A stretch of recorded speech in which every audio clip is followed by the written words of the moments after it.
Saya ingin teman-teman meraih pendidikan setinggi mungkin. Udah ada yang pingsan di belakang, berarti saya cepat-cepat loh.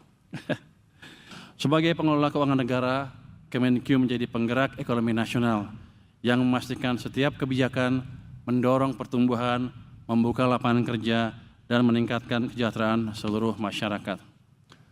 Saudara-saudara semua, pada hari ini kita juga memperingati Hari Sumpah Pemuda. Sejarah mencatat para pemudalah yang mengikrarkan dan menegaskan tekad untuk bersatu demi tanah air, bangsa, dan bahasa Indonesia. Semangat itulah yang harus terus kita warisi. Semangat persatuan, keberanian, dan keyakinan bahwa masa depan bangsa dibentuk oleh generasi. Download Tribun X sekarang, menghadirkan lokal menjadi Indonesia.